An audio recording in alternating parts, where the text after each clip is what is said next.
You're all set. Thank you. Good afternoon, everyone. This is the Tucson-Pima County Historical Commission Plans Review Subcommittee meeting of Thursday, April 13th, 2023. Call to order at 1:01 p.m. And I'll go ahead and do roll call. Terry Majewski is here. Carol Griffith? Here. Savannah McDonald? Here. Jan Mulder? Here. Ricky Riojas? Here. Yeah, great, thank you. And not present is Joel Ireland. Okay, item 2 is approval of legal action report minutes for the meeting of March 30th, 2023. And I just wanted to mention to PRS members that if you noticed a reference to a person called Ru Paul, it is correct with the names joined like that, Ru and Paul. So I need a motion to approve as submitted, please.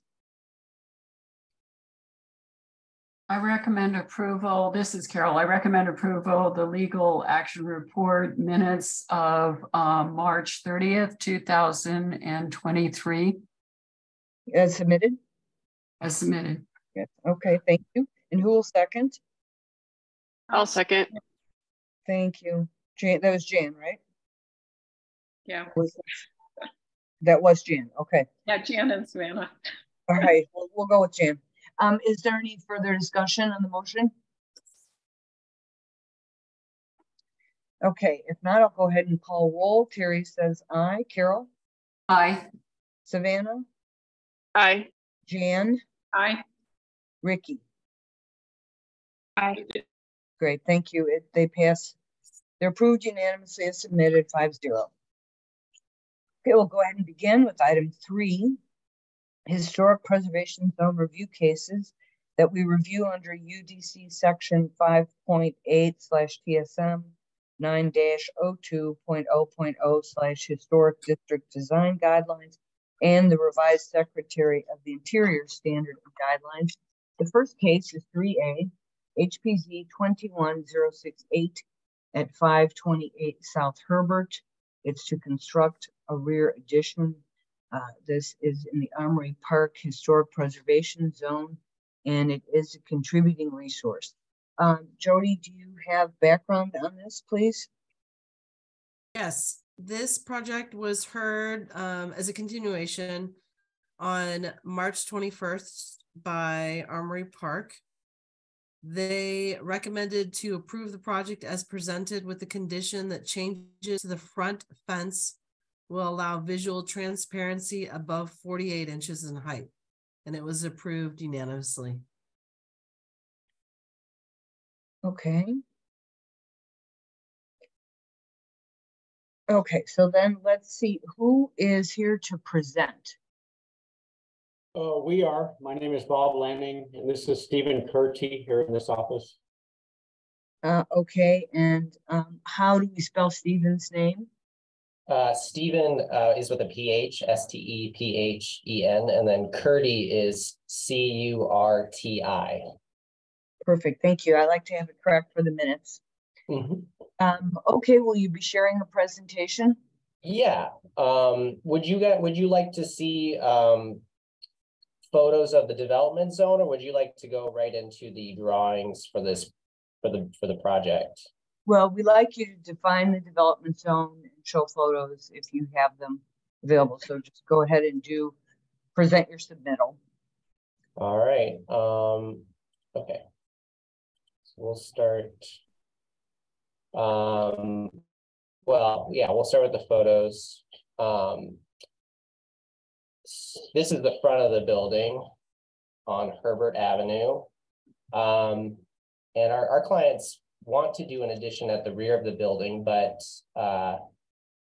Armory Park, before approving the addition at the rear of the building, they took issue with this existing fence. And as you can hear from the conditions of the approval, the main issue is transparency above 48 inches, so you can see more of the structure. And we were proposing we are proposing to, the lower sections of the fence are more transparent. And so in our drawings, you'll see that we're proposing to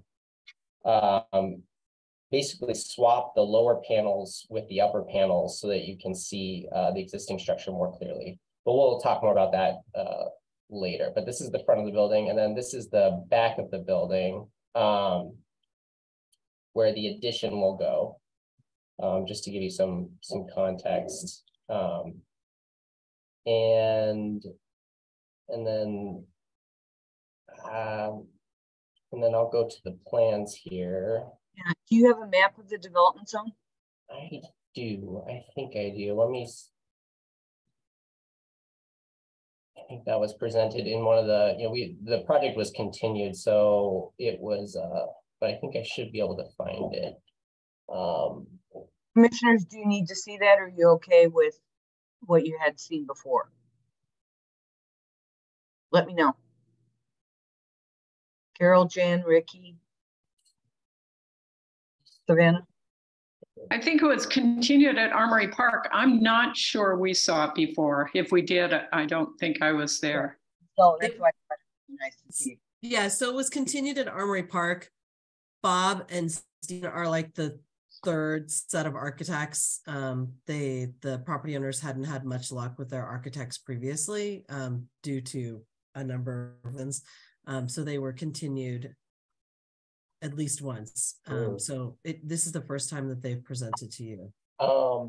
Yeah, I'll dig it up, but just for the sake of time, I'm gonna let Bob start presenting the drawings, and then we can circle back at the end and I can show you the development zone. But I gotta dig it up. Thanks.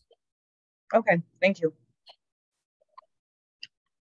Okay, so you can see here, we're on South Herbert on the west side of the street. And the house, the existing house sits here towards the front of the street, with this being that little front area that we looked at those photographs of. Mm-hmm. But the largest part of our project, or the main part of our project, or practically the only part, is an addition at the rear. So at the rear right now, there is let's see, So, and yeah, and one of the left to right.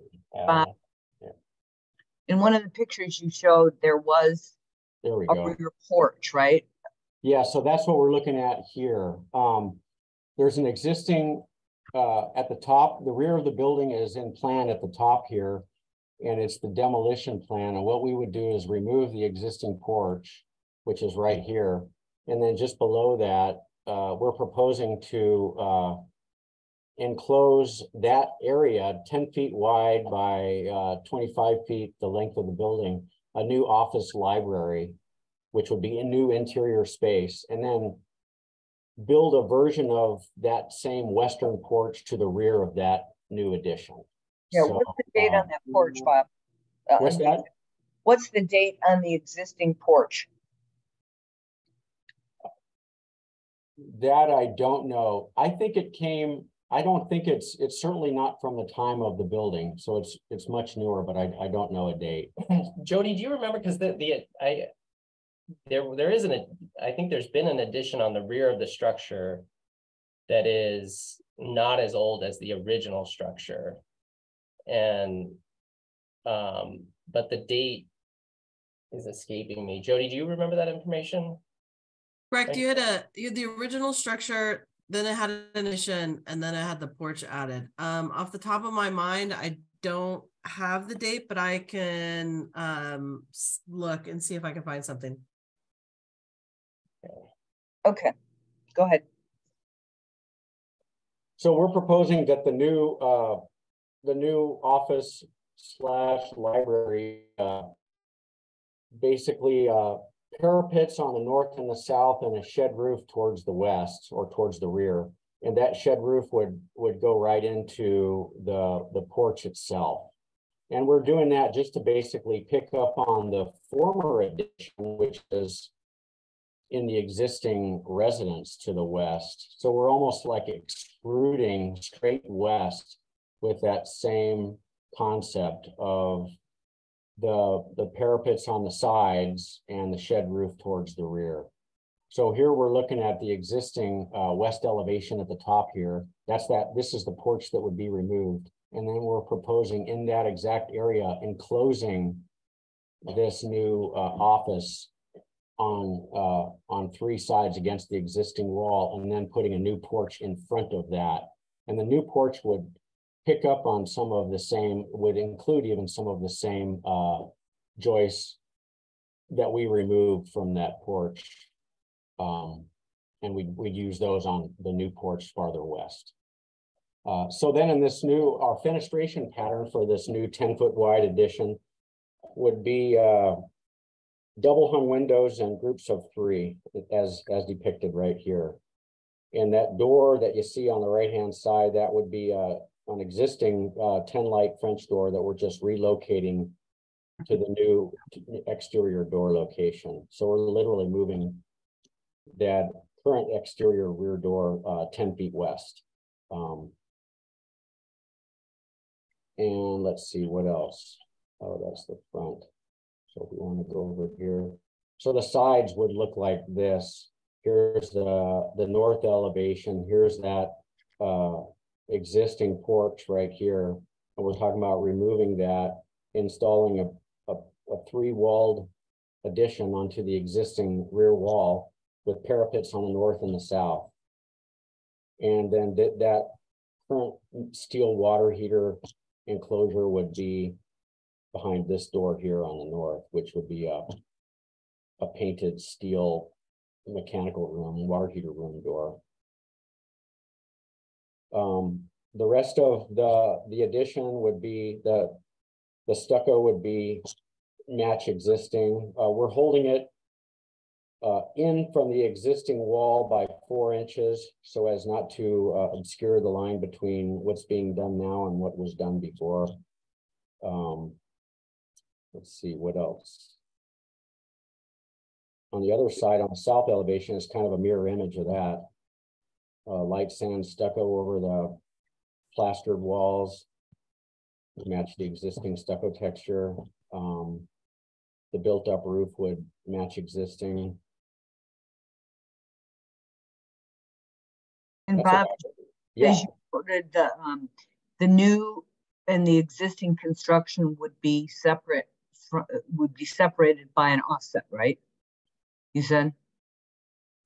By what? Yeah, the offset. Offset. Yes. Okay. Yes. Good. Okay, why don't you go ahead and talk about the front too, so that we can just ask questions on the whole thing. Okay. Here's the existing front or east elevation. What's that? Perry, just to give you a little bit of feedback on the date of that. So in 1919, it was, there was a small like half enclosure and a like porch. And then by 47, it had been added onto fully as a fully extended. So sometime before 47, that other addition was added. And then that back porch cover that they're removing this time was after 49. So what is your thought on, modifying that to do this? I mean, because sorry, you cut out a little bit. Can you repeat that question? What are your thoughts on modifying to their new design, given this? And the fact that it's in the rear. It's in the rear. This is under rehabilitation standards. So you're okay with that? I'm okay with this. Okay. Let's get that. That's good to have on the record. Thanks for checking that. Okay. Okay, go ahead with the front. Okay, on the front, there's a steel sort of enclosure screen that you saw in the photographs, and this is it depicted in drawing form. And here, this also depicts those middle 2 bays of this screen fence in the front have a more transparent nature at the bottom of them than at the top. And so we were proposing to just literally flip those so that the transparent portion of those 2 screen panels would be at the top, so as to more focus in and allow passersby to see them a little bit more of the front facade of the existing structure. And let me ask you, what about that right-hand panel that looks like a gate or something? Yeah, so yeah, we're also proposing to change this gate, which is to the front, to the front door, the left one. And the right panel, it's not a gate, but it is, and that's kind of what Armory Park took issue with, is that that's the one place where the more opaque metal goes up above 48 inches. And so it kind of, it basically, they recommended approval with the condition that they want us to change that panel as well.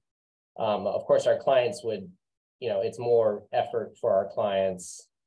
You know, I'm sure they would prefer not to do it, but we're willing to do it.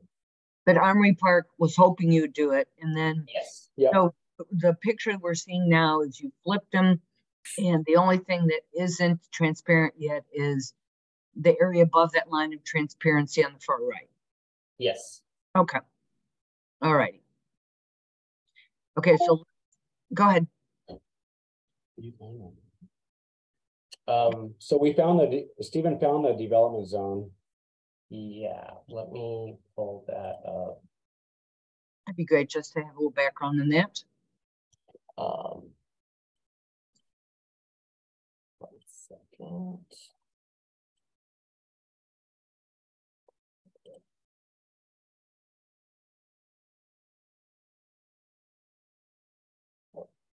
We gotta go back and share the screen. So we kind of inherited this from a previous designer, but you can see, you know, we're on Herbert, and we're mid-block. So basically all of the properties along Herbert are in our development zone.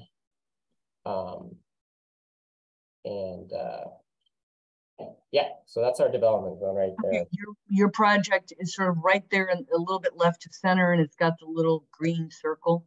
Correct. Yes, correct. Yeah, that's it.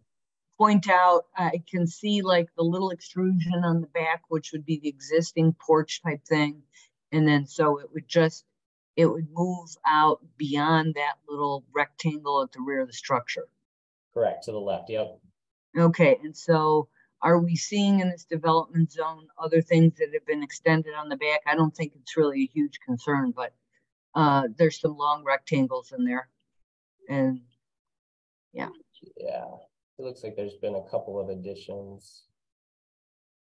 Okay. All right, that's very helpful. Commissioners, are you okay with seeing this and moving on to questions on the addition itself? Yes. Yeah, who'd like to begin? I can. I just have a few quick questions. The existing, there's a existing door opening and some windows on the original structure. It looks like those are just like the sills. Everything's just gonna, is it going to be taken out, furred out? You know, I guess the heart of my question is there any, will there be any remaining evidence of those openings? Of the other, there's the one door to the, like if you look at that existing demo plan, that the door to the south, that's going to be reused. But the other above that, you're asking about the windows that are north of that. Yeah, and the door. It's funny that you brought that up because the windows are up high, and so those the plan was to just cover those up. But the doorway, this doorway up here, the client does want to put leave it recessed and put shelving in to utilize, the walls are very thick, and so by putting the shelves in, you'll see where the door was, and it'll be useful for the owner. Yeah, I like that idea. I mean, it just seems neat to, not required, but neat to kind of still reveal kind of the history. Yeah. And then my other question was the porch that the existing porch, you're putting back a new slab at that same elevation. So are you keeping those concrete steps at the door? Like, so you'll just have those inside and then, but it will be at the lower elevation. Is that right? That's right. Yeah. Okay. Yeah, those are my only clarification questions. Thank you, guys. Did you have any questions on that porch? I mean, the changes in the front with the fence? No, that was clear. Okay, great. Okay. Or half of it was, I guess I should say. Okay. I just wanted to, this is Carol. I had a question or just clarification, and I think you are going to reuse the 10 light painted wood French door on the new construction. I know in your plans it says new 10 light. But it does. I was understanding from what you said that you're going to reuse the one that is in the original port or original house. Am I mistaken with that? Well, we're hoping to. I suppose the carpenters have to ultimately tell us if that is going to make sense, but that was our concept, is to reuse it, yes. Okay, all right. Do you think that I would encourage you to do that? Yes. Or retain it inside, maybe. I don't know. Yeah, Carol, are you asking for that to be modified on the plans to reuse current door? Yeah, I think probably to say that it will be reused would be good. I don't know how the rest of the committee feels if it's left inside in its original location. I suppose that would be another option. But definitely to try to reuse it if you're not going to have it in its original location. So maybe that could be part of the motion, that we encourage that. And then, you know, if the carpenter comes back and says that it can't be reused, then Jody, would we need to do a minor review if they decide to keep it in its current location?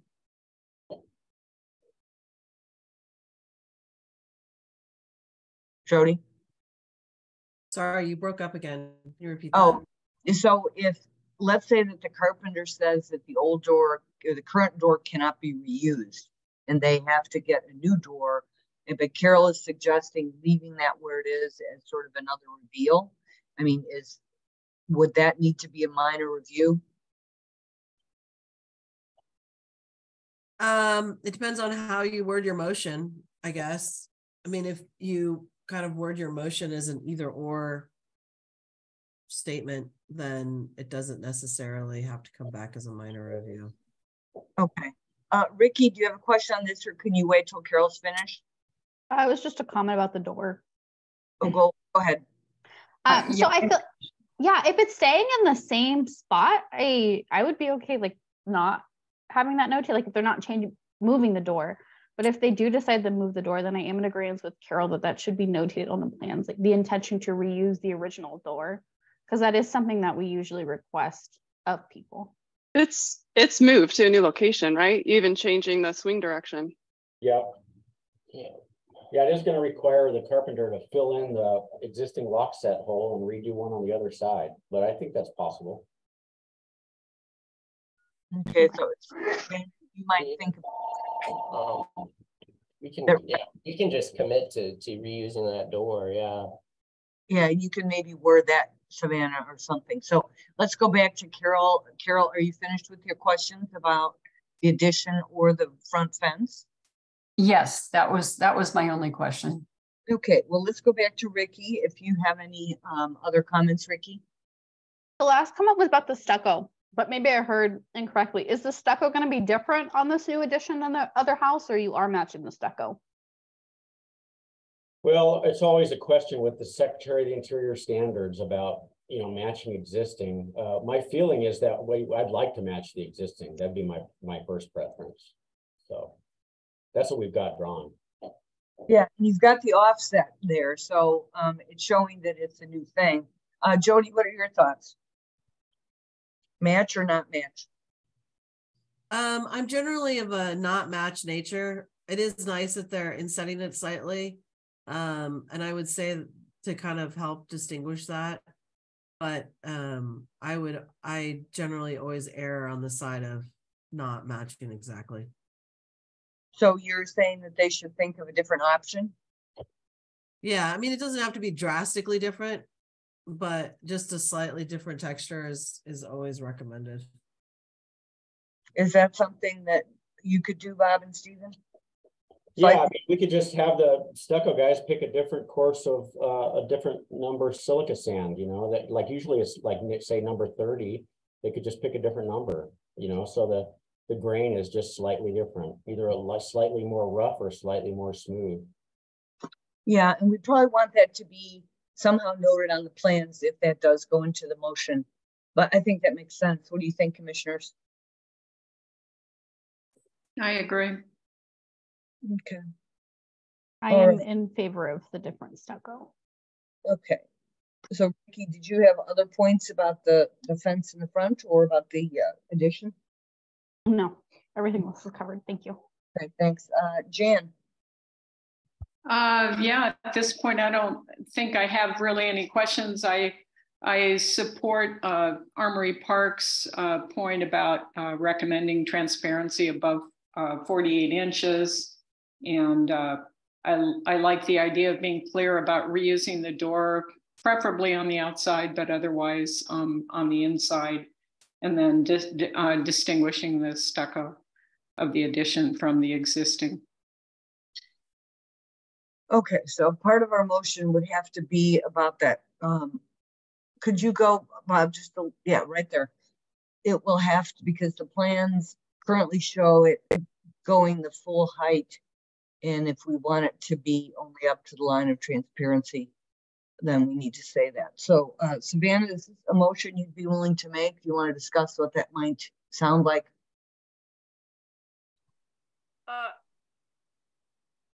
Sure. So, I mean, just to be clear, excuse me, we would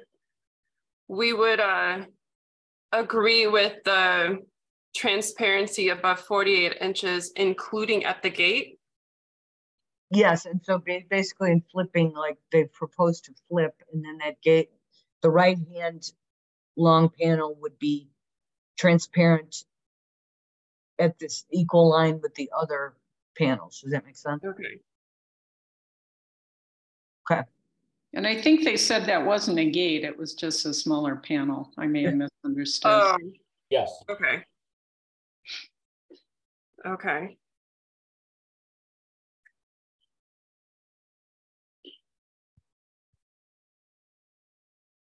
And then what about the addition? What are you thinking?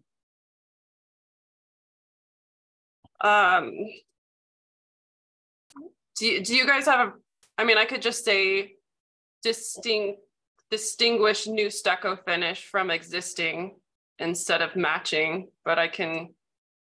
That makes sense. Just that lets the architects decide how they want to do that. Mm-hmm. Was there anything? Oh, and that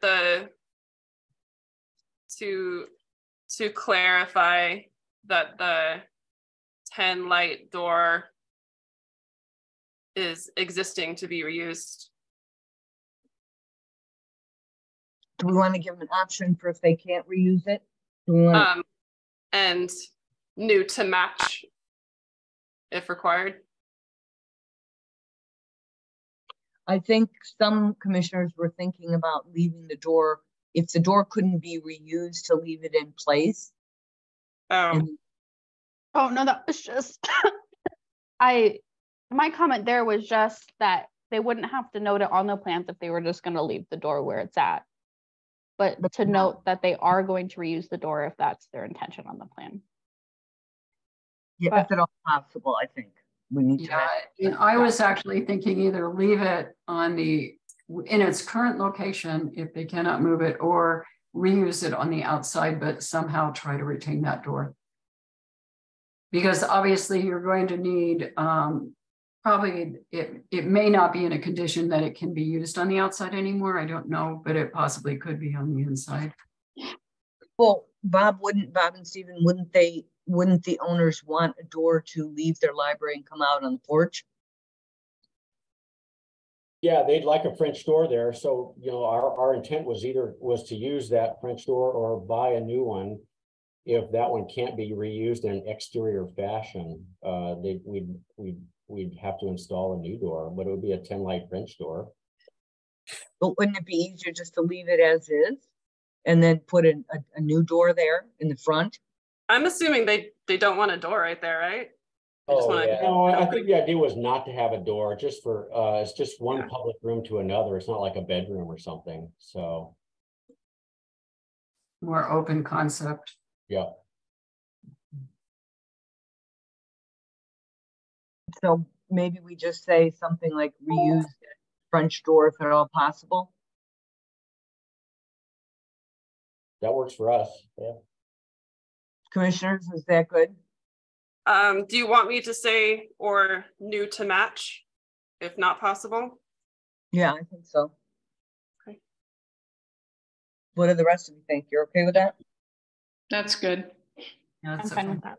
Okay, are there other points that Savannah should mention in the motion?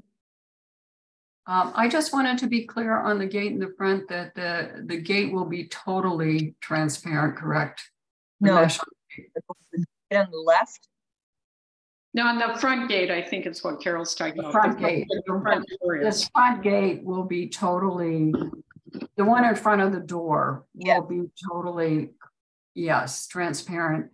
You know, this gate is very, I mean, I think this is the minimal that needs to be done to make it semi-appropriate. I mean, it's not just that it obstructs the front of the house, but in my view, it's distinctive, but it's not particularly compatible with the, and the height of it is, you know, just very jarring when you look to this house. So as much of that as possible that can be made transparent, I think is going to be an improvement. So Carol, I think what we're talking about now is keeping it like it is here, but right in front of us, except for that far right panel would have transparent put at the top. And Stephen, or do you want to show where that would happen? Right in there. Yeah, right here. Okay, yeah, and that, yes, I understand that. Okay, so, but I would want that to be, I guess, in the motion for sure. Yeah, and I think those changes need to be made, obviously, on the plans before they're resubmitted. Correct, yes. Okay. Okay, anything else? Okay, so just to clarify that, because I was confused originally about which was a gate. We'll say we recommend transparency above 48 inches at all front yard fence panels where shown as partially opaque, but maintain full transparency where presented as such. Does that sound right? Yes. No, basically you could say, you know, as presented, except for the far right-hand panel that would need to be transparent above 48 inches, you know, which is just a little simpler, but however you want to put it so that it's clear. Okay. All right, give it a go. All right. All right. On the matter of HPZ 21-068 at 528 South Herbert, I move to recommend approval of the project as presented with the following comments. That the front yard fence panels should be transparent above 48 inches, including the far right panel, but maintain full transparency where presented as such in the drawings. That the addition to the rear has a distinguished new stucco finish and not to match the existing. and to clarify that the 10 light French door that's existing is to be reused if possible, and if not, to provide a new to match. Okay, is there a second for that? I'll second. Okay, is there further discussion? Okay, if not, I'm sorry, who seconded? It's Jan. Okay, thank you. I had a momentary brain problem. All right, let's go ahead and vote on this. I vote aye. Savannah? Aye. Jan? Aye. Carol? Aye. Ricky? Aye. Great. This is unanimously 5-0. And Stephen and Bob, do you have any questions about the process? No, I don't think so. Yeah, we got it. Okay, well, thank you for that and good luck with the project. Thank you. Thank you. Bye-bye. All right. So let's go ahead and which one do you have to recuse from Savannah 3C?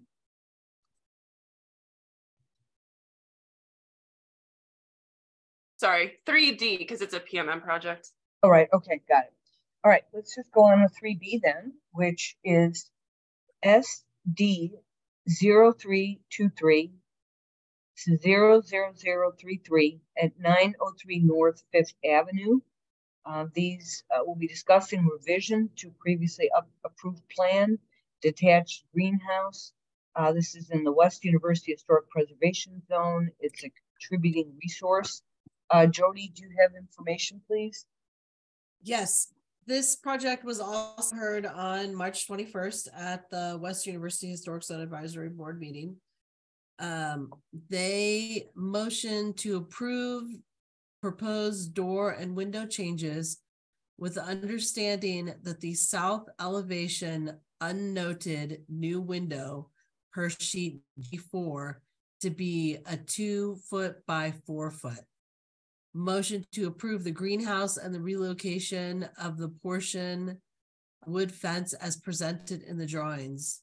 The rock wall extension will be stricken from this proposal. Owner will hold off on this and revisit another day. And the motion passed 6-0. Okay, so tell me again, so talk about the door and window thing. So they're okay with the door, the windows, but there's a window that's on the south side. It didn't have a note next to it. It wasn't called out. And it's on page G4. They're just making sure that that's a 2 foot by 4 foot window. They're clarifying that. Okay, so we should be sure to ask about that on the plans. Okay, Thank you. And go ahead. Oh, so the one thing I was at Armory Park and I only popped back into this one. And I came in at the end and there was a fair amount of discussion about the rock wall and the appropriateness of reconstructing the rock wall versus not reconstructing the rock wall, which is why they are making that note that the rock wall extension will be stricken from this proposal. Okay, and with that, if they come back, that would be a change of condition, or would it be? Okay, it would be a different project that would come back for that one. Okay, not a minor review on this project. Not a minor review. I mean, it is something that is original to the property from what I understand. And they were having discussions about, is it appropriate to reconstruct or construct something that was never there? Again, I came into the kind of end of the conversation. Okay, but their recommendation was to just strike that part of the proposal. Correct. All right, so let's go ahead and who is presenting on this case? Bill Mackey is here. Yeah, I'll present. Okay, let's go ahead, Bill. So this is, let me share my screen.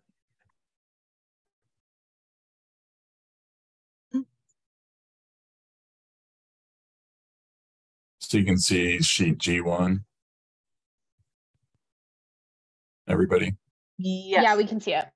All So the changes that are occurring to this project, which is located at 903 North Fifth Avenue, which is at the corner of 2nd Street and Fifth Avenue in the northwest corner across the street from the park, is one, the west elevation of the proposed addition has some modifications to window and door placement. The south elevation and north elevation also has revisions to the windows. There's a proposed greenhouse that'll be located north of the west addition. And then there are some site walls, and per the previous discussion you guys had, there's an existing rock wall that was never really built, just the base of it exists. And then there's a proposal to move an existing wood fence out to the south. So on sheet G2 is the west elevation of the addition. So on the right side is a photograph of the building under construction. The drawing to the left of that was what was proposed and approved for construction, which shows a door in the center, a solid wood door in the center with 2 windows on either side of it. And the proposal is to have a door in the center that has a side light and some glazing up higher, and then just 1 window flanking each side of the opening, the door opening. And then finally an overhang at the door that will be similar in construction to the existing front entry. And so there's a reveal of a column that's actually faced in cedar shake, and then a beam that comes out with a overhang of wood. So that's the west elevation. The north elevation of the west addition, you can see the photograph here as it is under construction. The proposal that was approved was a door with 2 windows, and they are proposing 3 windows, adding 1 more window to the facade and changing the spacing for that. And then the south elevation is changing this 1 window to a shortened window, a 3-foot tall window. And then the confusing part, Terry, was that this was drawn at 5 and it's really 4 feet. And so then the site stuff is one, I'll zoom in because it's a little confusing. I apologize for that, but here's the west addition that we just looked at, that I just outlined in green. Directly north of that will be a small greenhouse, and that greenhouse is here. It'll be built out of wood with corrugated panels, wood stained 2x construction and 4xs at the corners, and then pecky cedar boards that are clear sealed at the base.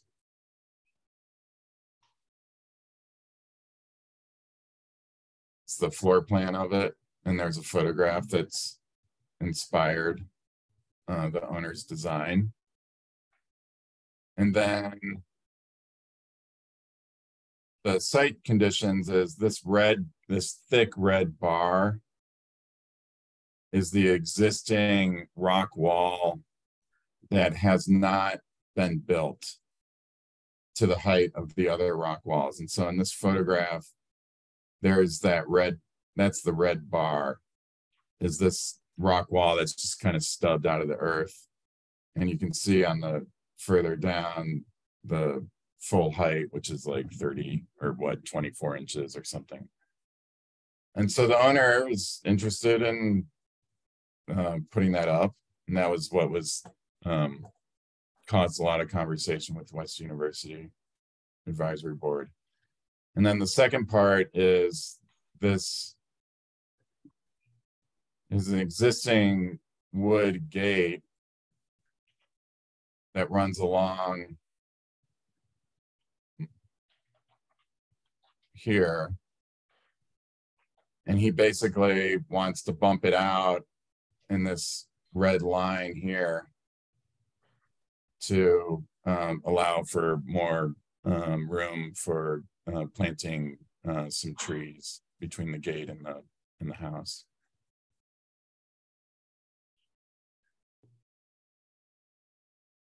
And that's it. Okay, let's go ahead and start. Let me just ask, Jody, did West University say anything about wanting to move that, you know, so that there would be more space for plantings? Maybe I missed that. They approved it. Okay. All right. So who would like to start with questions?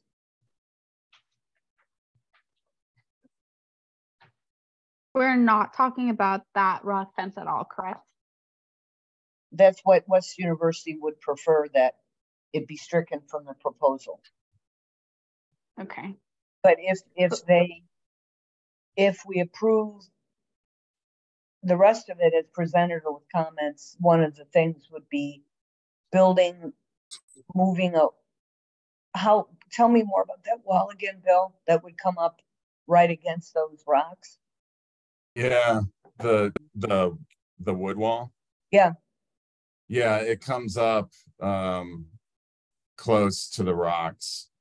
It comes out like a couple feet, and I think the rocks are, 3 feet out or something. And how tall would it be? It's the same height. It's just taking the existing fence and moving it. The fence, the tall one.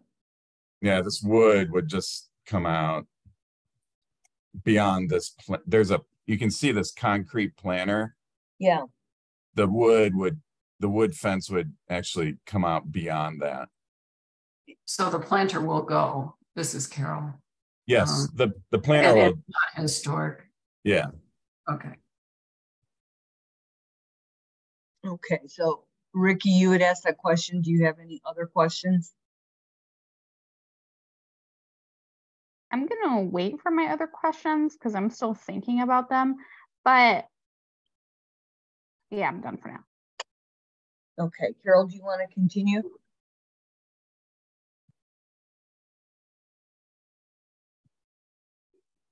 I'm sorry, I didn't hear you, Terry. Were you talking to me? Yes, would you like to continue? Oh, okay. Yes, do you have the greenhouse will be behind a fence and won't be visible, correct? Correct. Okay, I just wanted to clarify that. Okay, I think that's, at the moment, that's the only one. There's a lot going on here. The only question I had. Okay, Savannah.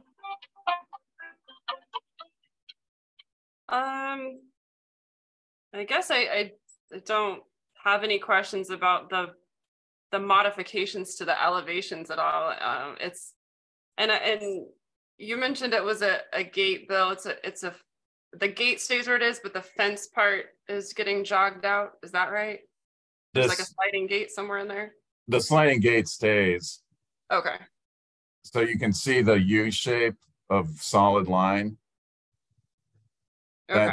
That's where the fence will take shape. Okay. And the dashed line is where the fence is being removed. But because West University moved into a different project, we're also supposed to not review this portion. I guess that's no. The wood is no problem. Okay. The wood has been approved. Okay. There started to be a very long discussion about the rock wall, and it just was decided take it out of the project with them. Okay. So they had problems with reconstructing it? They had problems with reconstructing the rock wall. It was not appropriate per the standards. And if you look up the standards, it's more or less correct. You know, like you don't rebuild something that was never built, even though it was intended to be built. And then if you do that, you have it differentiate and blah, blah, blah. And we just were like, forget it. And then there was discussion on if you build the rock wall and you move the gate, then that starts to get a little weird. And so we're like, forget it. Let's move the gate. Okay. So is the owner leaning towards just leaving the wall and not even coming back with any proposal? Correct. Okay. No, I think the rest of the project looks reasonable, looks good.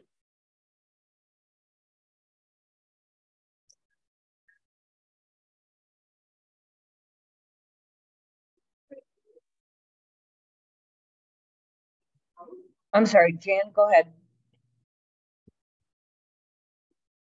Yeah, I also don't have any comments or questions about the elevations.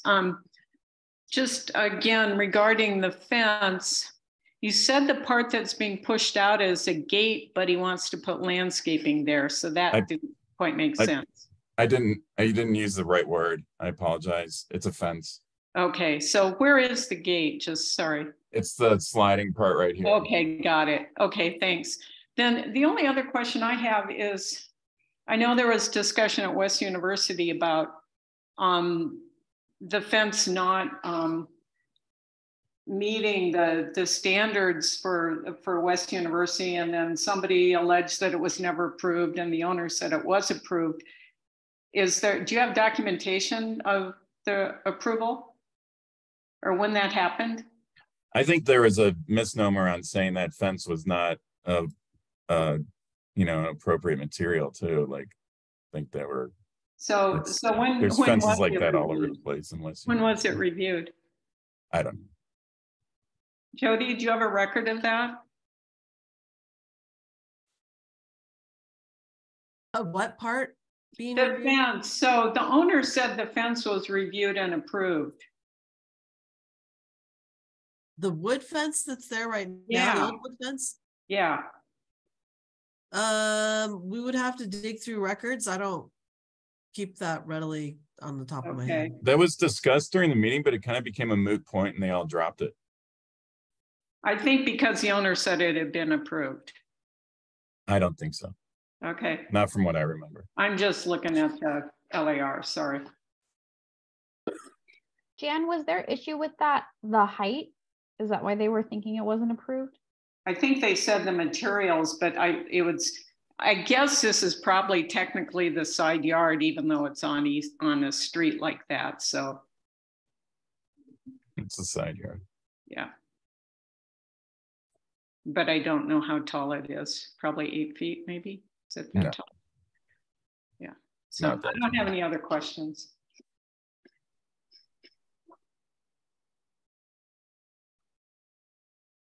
Okay, does someone, if there are no other questions, does someone want to summarize what might be in a motion and be willing to make it? We would just be approving as presented with the note that the rock wall is being struck from the proposal. Is that correct? And also that we would like the door or the window size to be corrected on that one elevation, the window on the south, and it needs to be called out on the plans, and it needs to be 2 by 4 feet.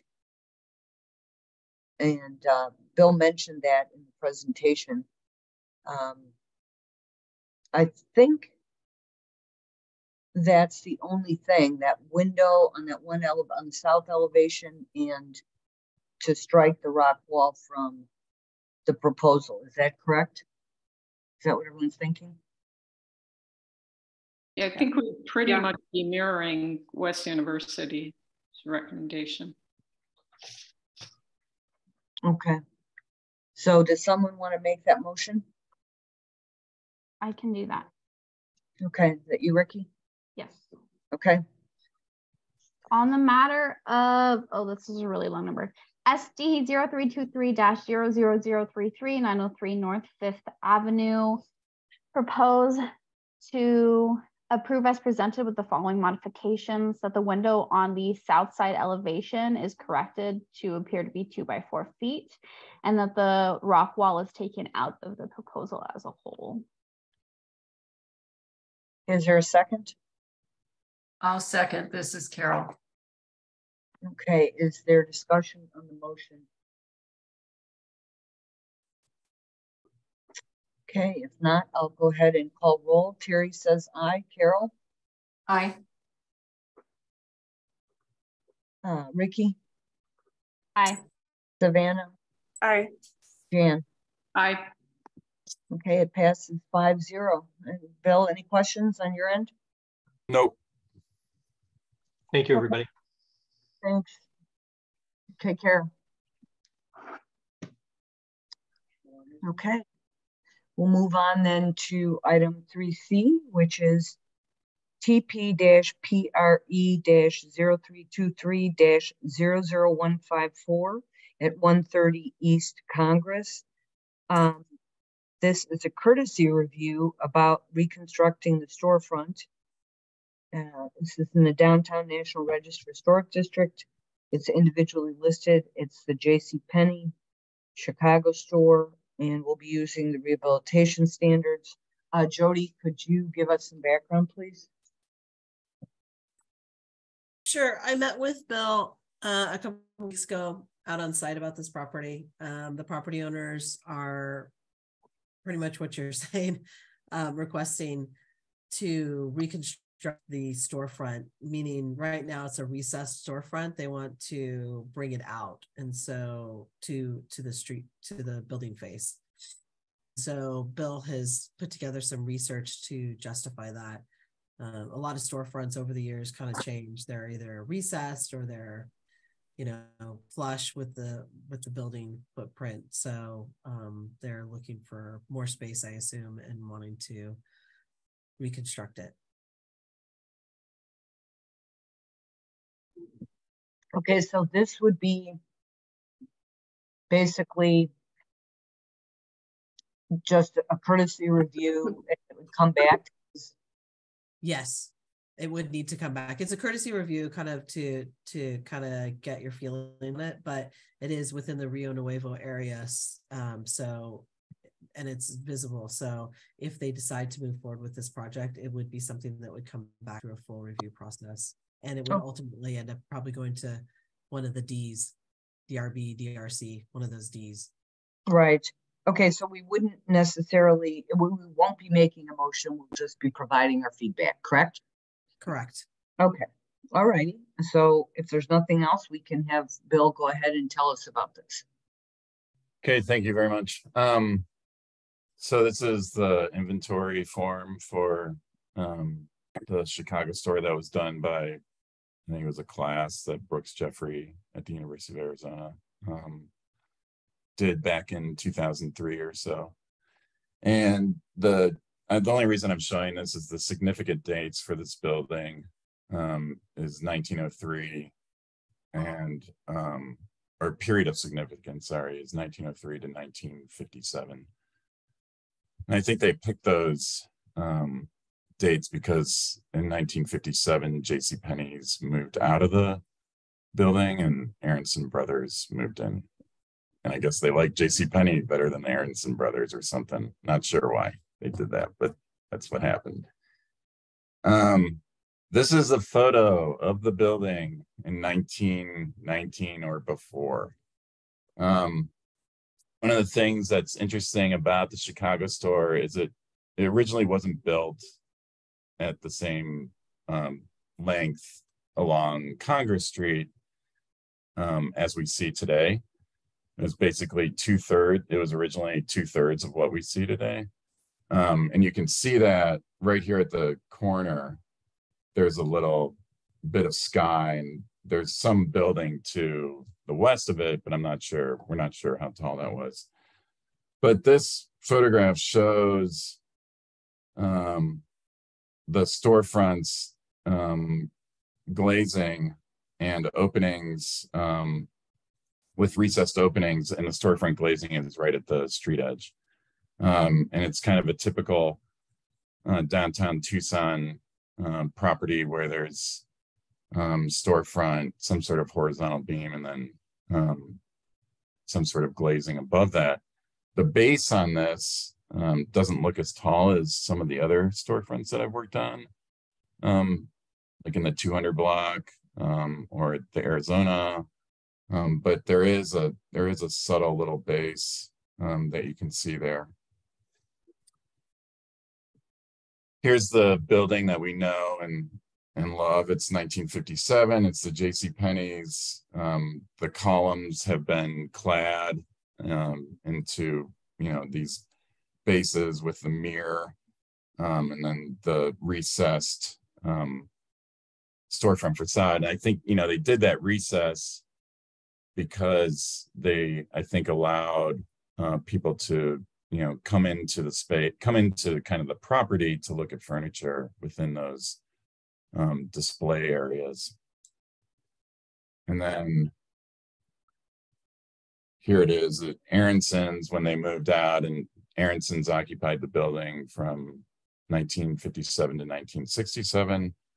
And you can see there's little change to what was at the JCPenney photograph. And so here, the Sanborn maps, 1909, this building here is what we were looking at in that photograph. And it's called a furniture store. It was a furniture store, or, you know, very early on, stayed as a furniture store until 67. And then there's some building then off to the west. In 1919, same thing, but then the furniture store has been subdivided into 3 bays. There's an office and photo, there's a drugstore, and then some other use here. And so you can assume that there were 3 doors then placed along that facade. And then the 134 and 132, kind of the same thing as it was in 1909. And then finally in the 1947 Sanborn map shows the whole JCPenney department store at 138. And so this is when they built on to the existing building that was at the corner, and they actually put in a basement at that time. And so you see that that change in construction when you're inside the building. And so here's the existing facade, and it's just at the top, we're looking at the northeast corner and just scanning to the right, to the west, and you see the existing facade. Here's the middle part. This is the middle door that's existing. This is the east door that's existing. And then finally, here's the west door that we did a couple years ago when the loop, the co-working space moved up into the second floor. And so what we're proposing is removing all of that recessed facade that here is in the dashed line. With there's the east door, there's that center door, and here's the existing door. And putting in a new, real minimal, probably storefront, not totally designed yet, but it would look back to the 1990, that photograph that's pre-1919, and do kind of a low profile that's kind of in keeping with a lot of the downtown storefronts. And then propose 3 recessed doors that are equally spaced between the existing columns that are there. And you can see in that original photograph, the columns are just kind of part of that. The glazing just kind of moves past them. And so we would do a little bit of investigative demolition to the columns if this all proceeded, to see what those columns actually look like and how the storefront would actually interface with that. And so there are details that are not worked out, like the base exactly, and the actual, you know, profile of the storefront system. But really, the concern that I have is, you know, can we do this according to your review? Storefronts, you know, move in and out over the time periods of buildings, and they're always kind of thought of as being flexible spaces within the Secretary of Interior's standards. And I just want to confirm this approach with you guys before we get much further in design.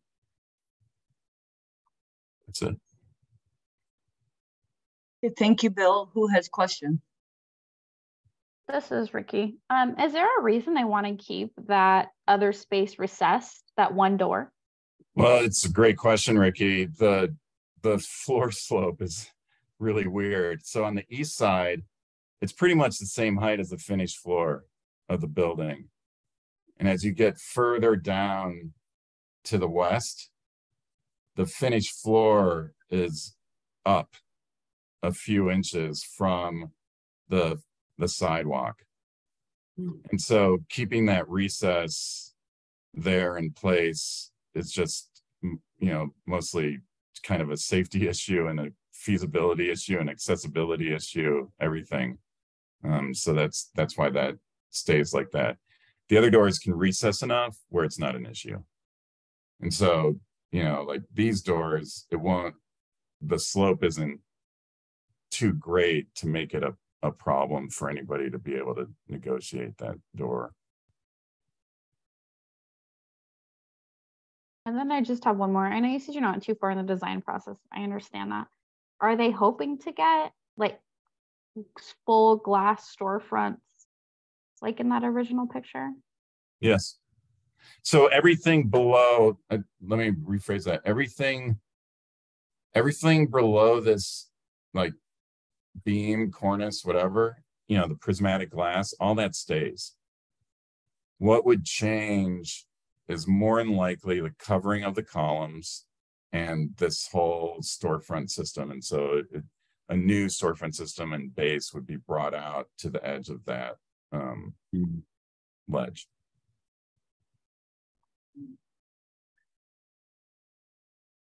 I like the original picture. Those are just my comments. I think it would be sad to see it go to the recess, but I just like recessed buildings like that. I don't know. But I don't have any other comments on that. I'm glad this building is getting the love that it needs. Thank you, Ricky. Who's next with comments?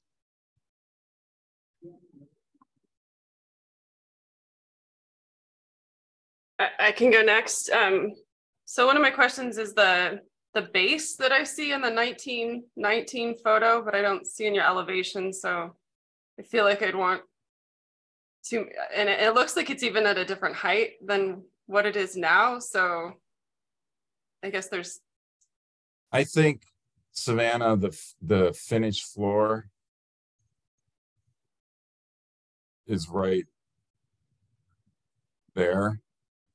And there's like maybe a 12-inch base. Sorry, that pen isn't like good. So is that is it just at the corner because of the elevation difference? And then it continues on like right there. So that base is something like this. And I think some of the sidewalk and all that stuff has changed over time. And so I honestly didn't want to spend the time designing that, but and take the time to like fully figure that out. But I think there's going to be some sort of base on it. And this is a pretty minimal base, like 12 inches, 8 inches. And so I would try to do that. But it's going to change a little bit because I think there's a greater grade difference that as you go west, then we obviously can't see it in this photograph because of all the. Yeah, what is all that in the photo? It's like New York, in 2020. It's like trash. Trash in Amazon boxes. Wow. Yeah, so I guess that would be one of my concerns, or just kind of troubleshooting that and trying to not necessarily create it, but make sure like moving the storefront. Mm-hmm. Not a big issue for you. Well, I guess you've got this photo, and it's within the period of significance. So it seems to me you've got a good case, got a good argument. And I'm sort of with Ricky. I kind of like having that space to peel away from the main thoroughfare and just take a moment, look in the window, have some shade. So I would miss that as well. But well, honestly, there is shade already. The building is on the south side, and so there's shade on the sidewalk, as you can see even in this photo. And the recesses, they go back and forth in downtowns. I get it. I guess my other question is sort of about like the rhythm of the clear story. Is pretty, in the 1919 photo, it's pretty like there's a patterning, right, that's consistent with the above and below. And if you're doing something different and now the clear story has changed, it's like, how do you respond to that? How do you find a way to be compatible with the 1919, but now you're dealing with a different clear story condition that has a different pattern? And I would pick up the rhythm that's created at the clear story right now. Okay. Because that rhythm is mildly based on the column placement, and so our storefront's going to be associated to that anyway. Okay, I'm glad to hear that. That would be my only other comment. Great, thank you, Ricky. Carol? I think both Ricky and Savannah have addressed a couple of the issues I had. And then going back to the original historic photo, I was having some problems. Yeah, is there actually a bay there at the far right center, or is that just a reflection in the window? I think there's a bay right here. Mm-hmm. And I think there may be a bay right here. Okay. And that would translate to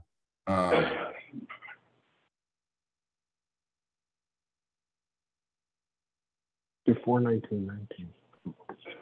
That would translate to here and here. Okay. So would you be putting that back in? Yeah, so this bay and this bay. Okay. So yeah, okay. we're putting in as many doors as we can. And again, I treat this as a rehabilitation, not a reconstruction. Like we don't really have the proper documentation. Documentation. I was going to ask you about that too, because that looks like that's the only photo, and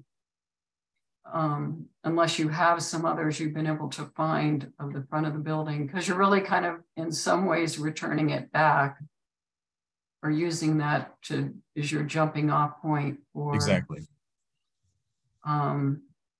And that photo, unfortunately, it looks like they're doing street construction or something in the front. You have dirt piled up there, so it's really hard to kind of. It's just I think it was just a muddy day. Yeah, but or maybe just junk here.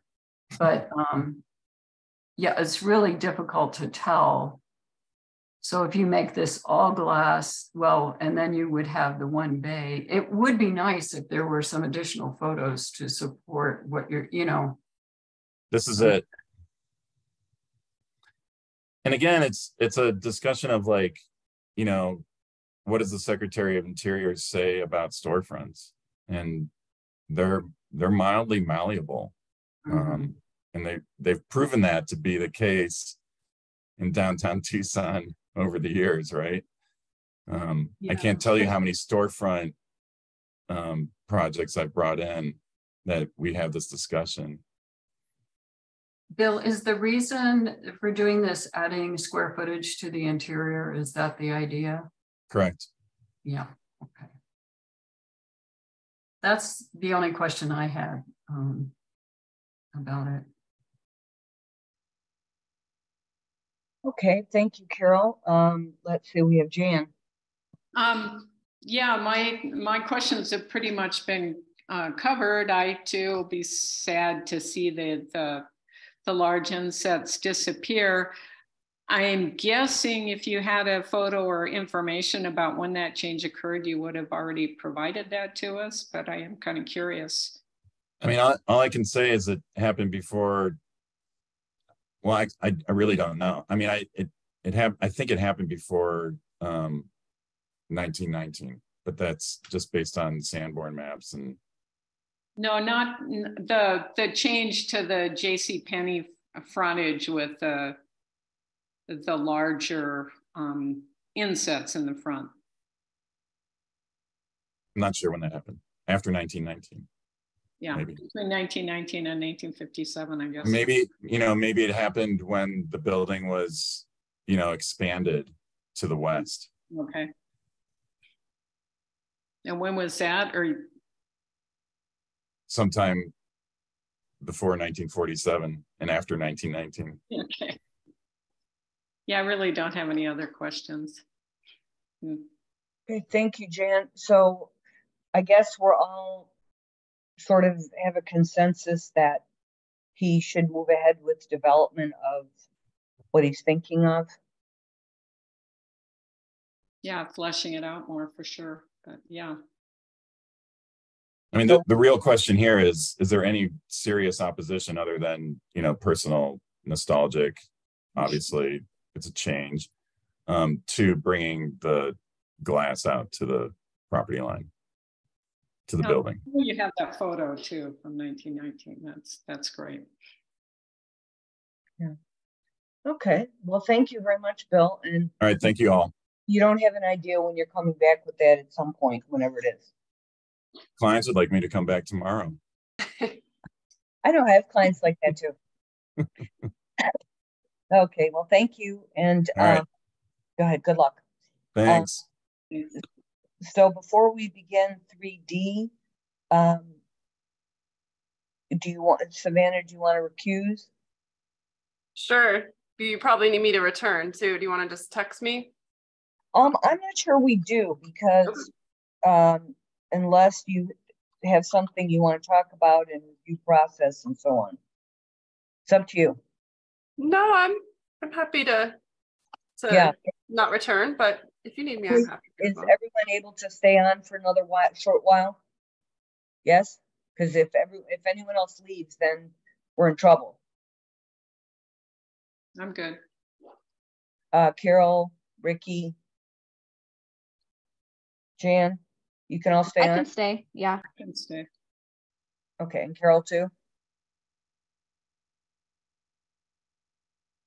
She's on mute. It was on mute, yes. Okay, thank you. Well, we'll let you. So we'll have you recusing at 2:19, Savannah, and didn't return. We'll give you a tiny break. Thank you very much, you guys. Take care. Okay, thank you. Bye-bye.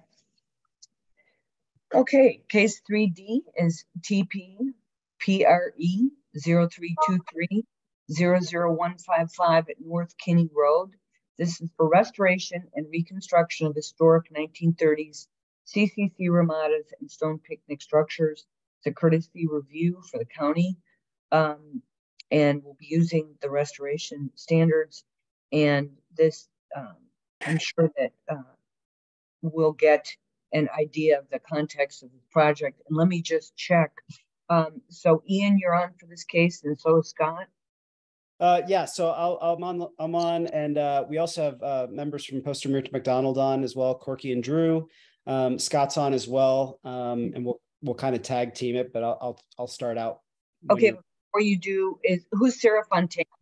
Sorry, Sarah Fontaine is with our facilities management. She is going to be administrating the actual construction project for the county. Okay, so I just need that for the record. So thank you. Okay. Jody, did you have anything on this, or can Ian go ahead? No, this is all Ian's and Scott's show. Yeah, and it is a courtesy review. So yes, correct. Okay, thank you. Go ahead. All right, great. Well, thank you so much, commissioners, for having us. This is the Juan Santa Cruz Picnic Area Rehabilitation Project. To give you a little history, we began this effort in 2019 with a pursuit of a nomination, funding of a NRHP nomination for the Tucson Mountain Park Historic District. That was a 2-year process to get that listed. It was listed in July of 2021 for its significance related to the Civilian Conservation Corps. A lot of the work that Scott did on that nomination was attributed to Ron Beckwith, who's archaeologist with the Park Service and did an incredible job of really bringing in and inventorying a range of resources, not only in Saguaro Park West, but also throughout Tucson Mountain Park. Following that, the county commissioned PMM for a master plan, which is the document that you see before you, to really understand the picnic area better, its current condition.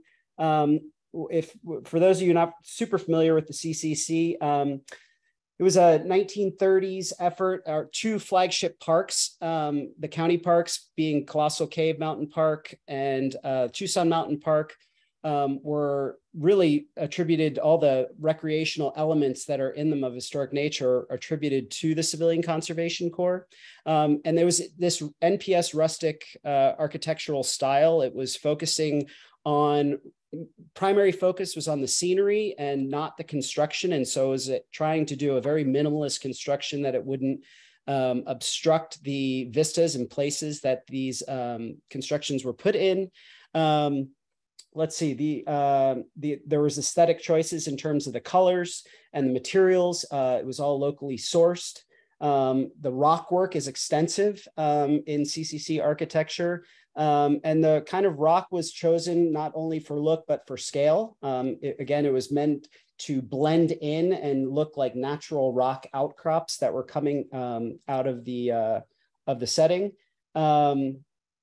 It was built to last. I mean, the idea is that these things have really been relatively untouched since the 1930s. And they used a lot of masonry features that they did what they were supposed to do. They lasted, but they need some work. And the inventory here of Juan Santa Cruz picnic area really was that original documentation. And then we moved on after we got that documentation and contracted PMM to do a construction plan for the rehabilitation. So the rehabilitation project is actually getting funded by Arizona Heritage Grant that was awarded to the county in the spring of 2022. And so I apologize, we had some issues with the quality of the documents in terms of uploading via the city's portal, but I believe Jody was able to get you both the master plan and the construction documents. And so if there's any technical questions, I'm going to defer to PMM. If there's some more context, the history questions, Scott and I can help. But really, I wanted to just give you a little bit of background. Great, thank you, Ian. Commissioners, do you have any questions of Ian at this time? We will get more of a, I guess Corky will be making a presentation, or Drew. Drew, are you at a place where you could do that?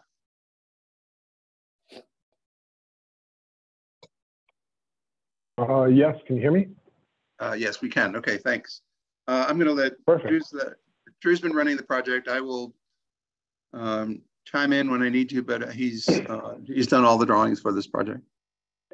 Yeah, I'll just do a really brief sort of overview, but basically we're contracted to kind of do an analysis of the site and what is existing and the repair work.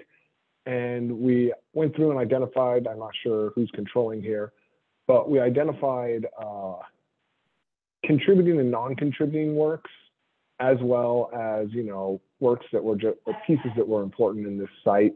The 3 main things that we'll be doing here is, if you start up at the north of the, well, we're flying everywhere. Oh, sorry, Drew. Which one do you want? I can put it. You want to? Let's switch to that site plan, please. Sure. This one?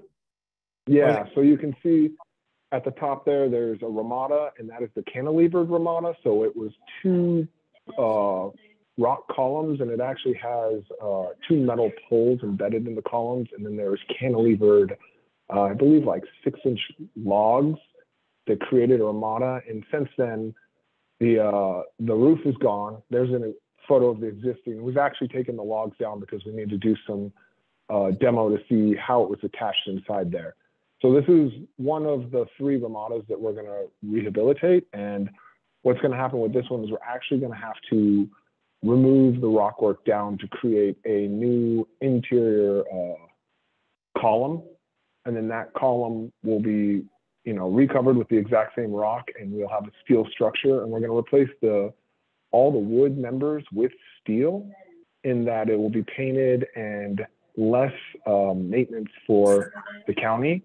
The top will have steel purlins and a metal roof, sort of like some of the other similar structures in the park. You can go ahead and change here, Ian. Okay. Do you want to go back each one site plan? No, we can go forward. Go the other direction. Okay. Yeah. So here's the second ramada, and as you can see, it doesn't have a roof. In the original is actually what we think happened, where they took saguaro rib hulls and then poured concrete down them. Or at least that's some of the work that we've seen. And this had a wood timber structure up above. We're not clear, you know, there's different variations of this throughout the park. Some of them had wood decks with metal. Some of them had saguaro ribs as well for the roofing. And in this instance, we're going to put like members out of steel back in there, and then create a steel structure on top with a metal roof, you know, again, to alleviate the maintenance for the park. And in all of these cases, we're going to repair the grout and the loose rocks, which there aren't many, but, you know, some of the mortar needs to be replaced in spots, and just minor maintenance so it can last another, I believe this is 1933, so another 90 years. And then each one of these ramadas has a corresponding fireplace that we intend to fix or, you know, repair what is needed. And I think it's this fireplace or the other one. One of the sides has kind of fallen off, and the bricks are there, or the rocks are there. Pardon me. Yeah, and you can go to the next one, which I believe should be the iconic shelter house. So this is the shelter house. It's actually in pretty good shape.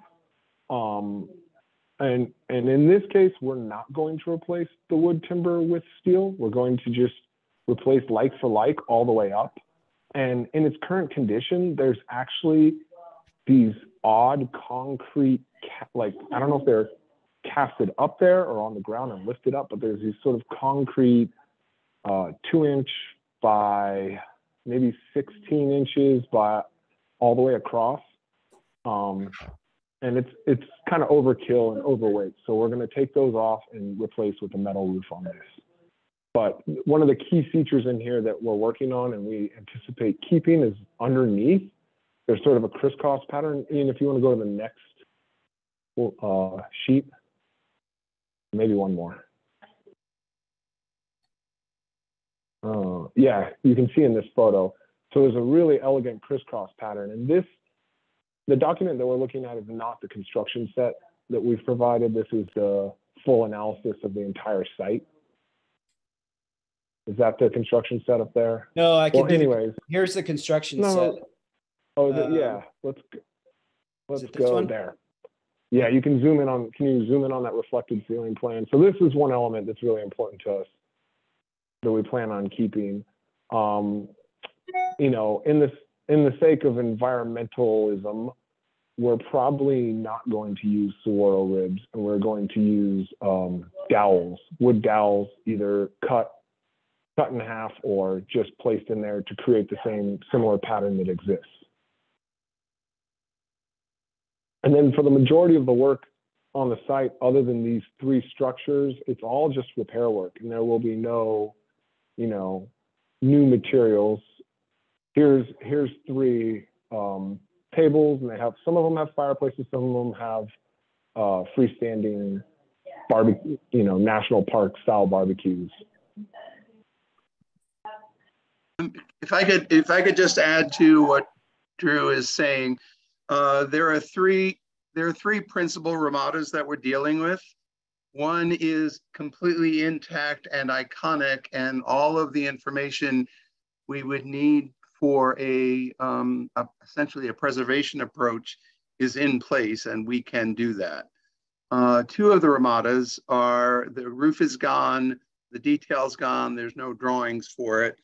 And in those other two ramadas, we made the decision to do a clearly contemporary, essentially rehabilitation approach, replacing, not conjecturing as to what the roof was, but putting a new roof that has the spirit of the old roof, and doing that in materials that would be durable.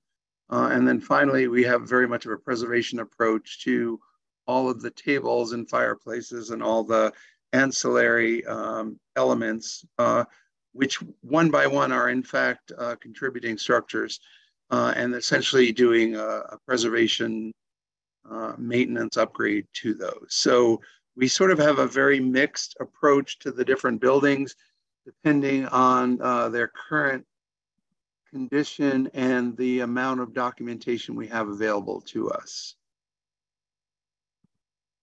If that makes sense.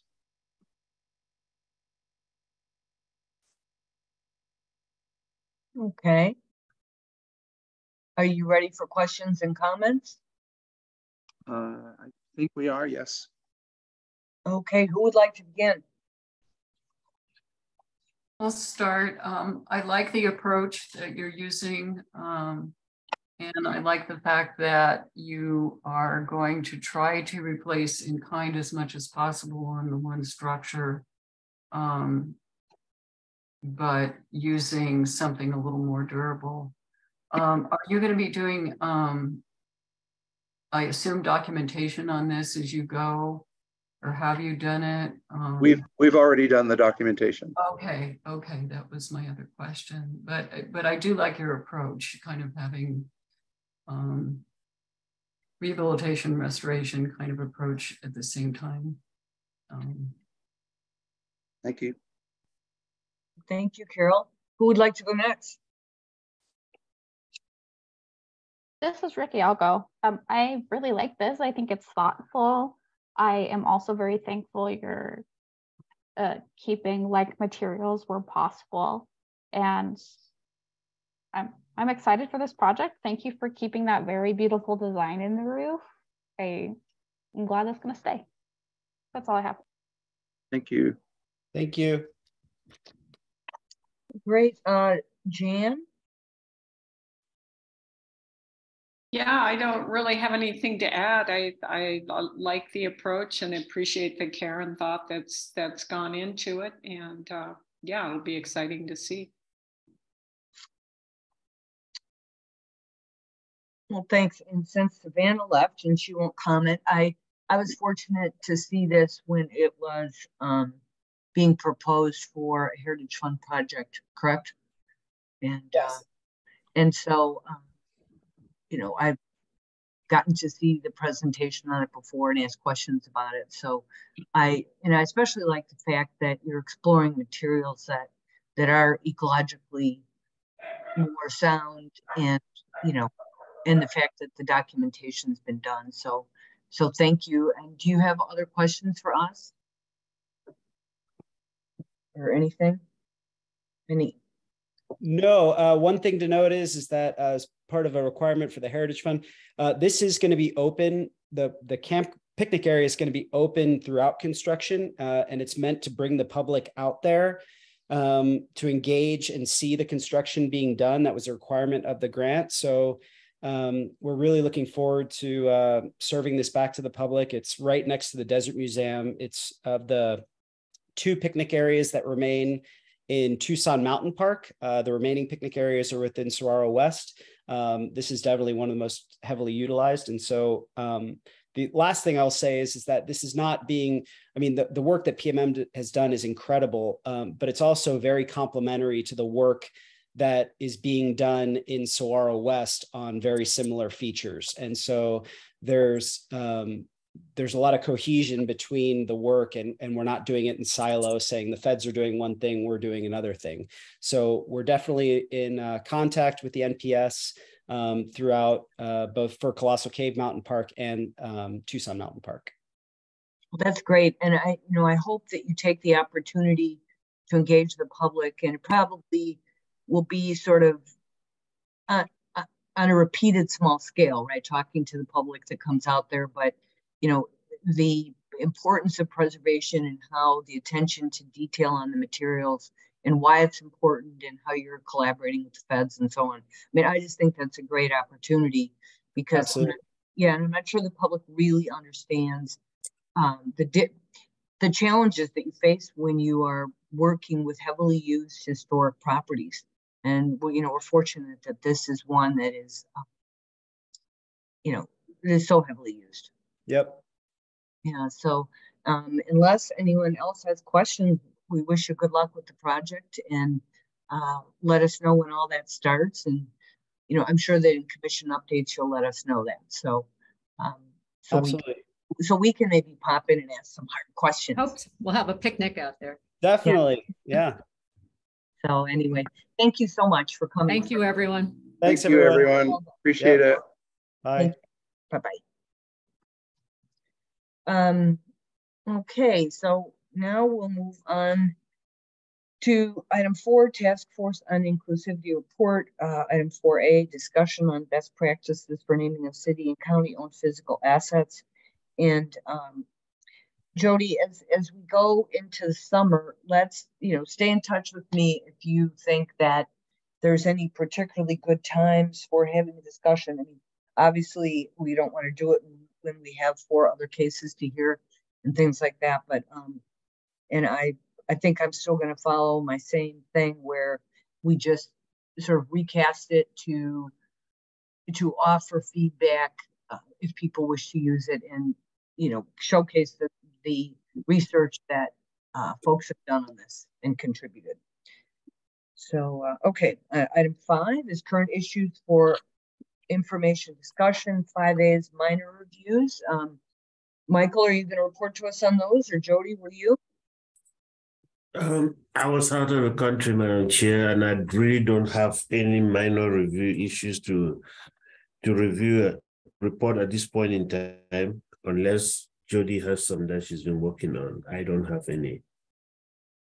Michael made a push to do a number of them before he left. I did one while he was gone and reported it at the 30th meeting that we had. Have not had a moment to do any additional ones, but I expect that we'll probably have some. Okay, so my next one to report. We'll reach out for more. Yeah, we would have some, and if I have them before our next meeting, I am going to reach out to the subcommittee or help on those. Sounds good. Thank you.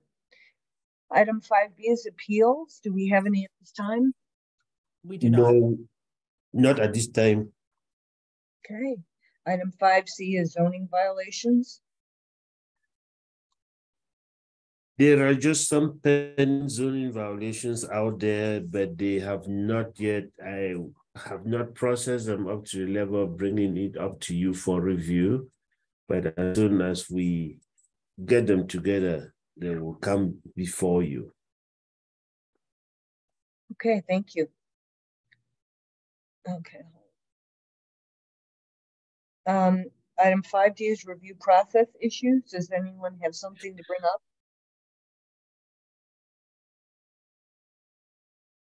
I just have a question, just like about the whole camera thing that happened yesterday. When did that go into effect? And are they really monitoring that? Like, I'm paying attention, but I don't like to have my camera on. Yes, I know Jody was not at the meeting. I do not know. This was my first time of getting that, so I need to check with my supervisors to know whether it's a new thing that we need to do, and I will report back to you in the next meeting. I didn't have the time to start with Jody on that. She was not at the meeting. That was my first time of hearing that. What was the comment, Ricky, that was made?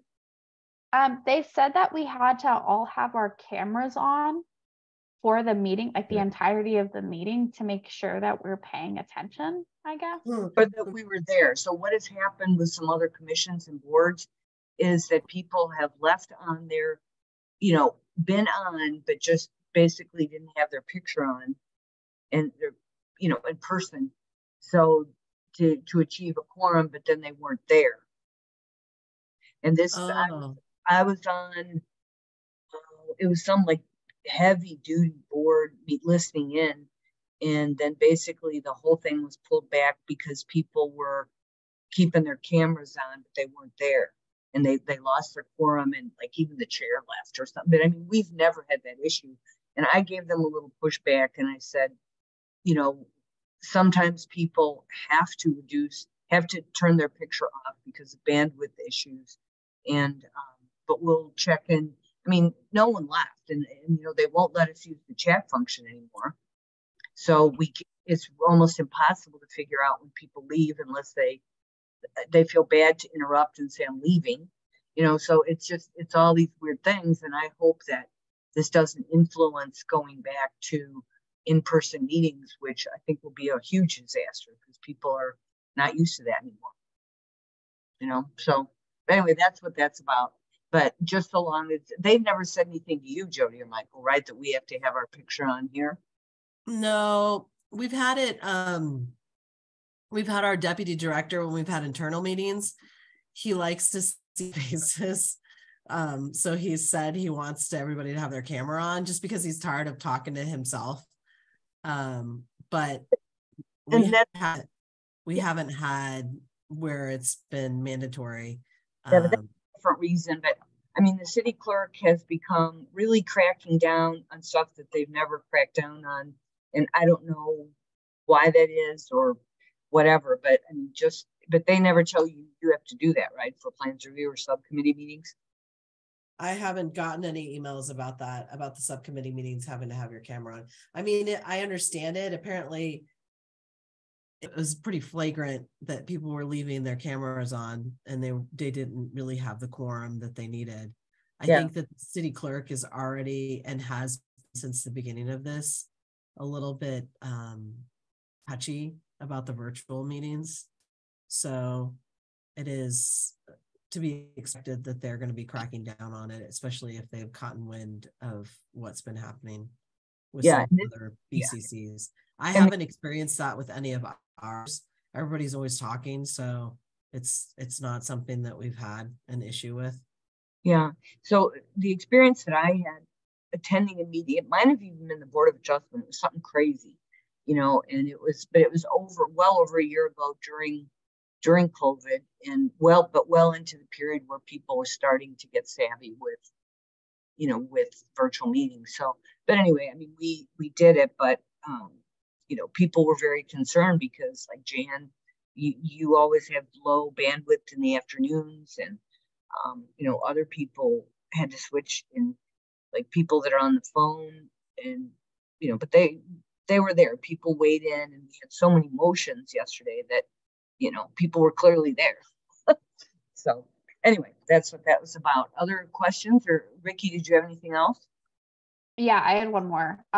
So we're not allowed to use the chat function at all, even to say when we're leaving now? Not on full commission, no. They've disabled it. Which is sort of not intuitive, but I don't know. But Jody, we still have the chat potential because I can see it. Yeah, the chats. So the city clerk operates with Teams and refuses to move off of Teams. And we operate with Zoom. So I haven't slapped your guys' hands yet and said, no, you can't use the chat function. Ideally, you're using it minimally because we want to keep record of everything. So you're not really asking questions in the chat function. But like you did earlier when you said, I have to take a call for 2 minutes, I'll be right back, or something like that. I don't think that that's a big deal because you're just letting us know that you're stepping away for a moment. And in that instance, we also still had a quorum. It would become a little bit more problematic if we lost you and we lost our quorum because maybe you weren't there. So I would be mindful of that. but I definitely would not use the chat function for like, hey, I have this question about blah, blah, blah, blah, blah, blah. You should just be speaking up so it's fully on the record. Yeah, and sometimes I'll ask someone to type their name into the chat function if it's a difficult name or something, you know, and that's helpful to me. But I mean, we have minimum chat here. Yeah. Speaking of which, Ricky, when were you? It was at 1:37 to about 1:39 that you were away. Ricky? Yeah, that's yes. Yeah, and that's what it says here. And it was during the discussion with Bob Lanning and Stephen Curdy. Yeah, so we still had Savannah. She was here when but you were back for the yeah, I just missed the only part I missed on that was Jody's briefing. Yeah. Okay, so very good. All righty. Anyone else on a review process issue? Okay, let me get out of this. Oh no, I don't want to leave the meeting. So too many windows open here. All right, so item 6 is summary of public comments. And Jody, did we receive any prior to the deadline? We did not. Thank you. Okay, let's see. Item 7 is future agenda items for upcoming meetings. The next meeting is the 27th of April. Jody, what do you have for us for that? We will likely have another county project, courtesy review. We will also have a project in Fort Lowell coming forward, and potentially something from West University, depending on how it goes. Okay, and is everyone on this call able to participate on the 27th? I can. Okay, I can. I can. Okay, Ricky and Carol? Yes, I can. Okay, great. So that's everybody, and we'll have to follow up with Savannah. She generally does. I think Joel, who knows, he usually does if he's around. Oh, hi, Linda. Did you just join us, or were you always on? I've been on. And we're hoping to have the Ajo Curly School Gymnasium on the next agenda. That project had been put on hold for lack of funds, but it's going forward again. So. Okay, is that the county project? Correct. Okay. Yes. Mm-hmm. And it's not zoned. It's just a courtesy review. It's a National Register property. Of course, that's great. We had a good presentation today, though, from your peeps. Yeah, thank you. So thanks. Okay, if there's nothing else, then we'll go ahead and adjourn at 2:49, and I'll look forward to getting the recording from you, Jody, and I'll have many hours of happy listening and transcribing. So, all right, take care, everyone. Bye-bye. Bye. Thanks, everybody. Carrie, I had sent you an email about stuff to go out to commissioners yesterday. I just wanted to make sure that you got that.